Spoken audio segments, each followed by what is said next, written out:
লাইফে আমি first time একবারই মানে বাইরেকার ফেসিয়াল করেছিলাম, বাট আমি খুশি। তো ঈদের দিন কি তোমরাও চাঁদের মতো গ্লো পেতে চাও? তো এই ভিডিওটা তোমাদের জন্য হতে চলেছে, তো ভিডিওটা দেখতে থাকো লাস্ট। স্টেপ করার জন্য যেটা লাগবে সেটা হলো ক্লিনজিং। সেটা করার জন্য রাও মিল্ক, যেটাকে বলে কাঁচা দুধ। তো কাঁচা দুধ ফার্স্ট লাগবে, যেটা দিয়ে আমি পুরো ফেসটাকে ক্লিন করে নেবো। তো দেখতে থাকো ভিডিওটা। তো আমি কিভাবে ক্লিন করছি সেটা দেখো তোমরা।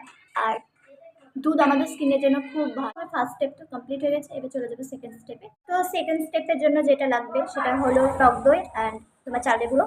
তো আমি এটা মিক্স করে নিচ্ছি, দেন এটা স্কিনে অ্যাপ্লাই করে নিচ্ছি। আমি এই জায়গাটা বাঁচিয়ে রাখার চেষ্টা করবো, কারণ আমার এখানে পিম্পল হয়েছে। ক্লিনটা তোমরা 2 মিনিট মতো করতে পারো বা 5 মিনিটও করতে পারো। আমি 2 মিনিট করবো, কারণ আমার অত কোর্স মানে হয় না, হালকা ফুলকার মধ্যে হয়।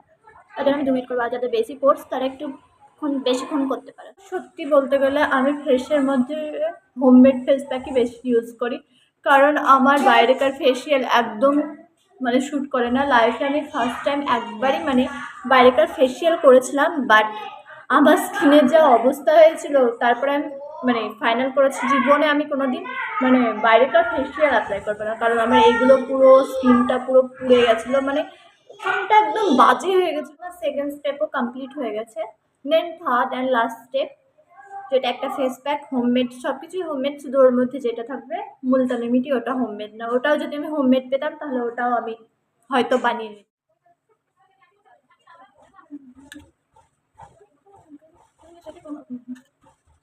ভিডিওটা অনেক বড় হয়ে যাবে, দেখো ক্লাস পর্যন্ত যদি ভালো লাগে। পুরো ফেসের মধ্যে আমার ফেস প্যাকটা অ্যাপ্লাই করা হয়ে গেছে। জানি একটু অদ্ভুত লাগছে, বাট এটা দেখবা ফাইনাল রেজাল্টটা, তাহলে তোমরা বুঝতে পারবে যে হোমমেডের কতটা মানে ফায়দা আছে। কেমিক্যালে তো এমনি মানে হয় কিছুক্ষণের জন্য স্কিনটা হয়তো ব্রাইট লাগে, বাট তারপরে কেমিক্যালের তো ক্ষতি। আমার 5 মিনিট হয়ে গেছে, তো আমি ক্লিন করে নিচ্ছি তোমাদের সামনে। দেখতে পাচ্ছ গাইস কতটা ইয়ে হয়েছে। পুরো ফেসটা আমি ক্লিন করে আসি, তার ফেস তো ওয়াশ করে চলে এসেছি। গাইস দেখো, লুক এট দ্য গ্লো।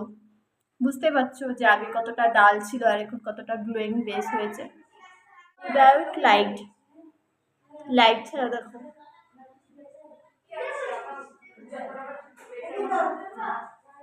আমার এখানে ঈদের আগে পিম্পল বেরিয়ে গেছে।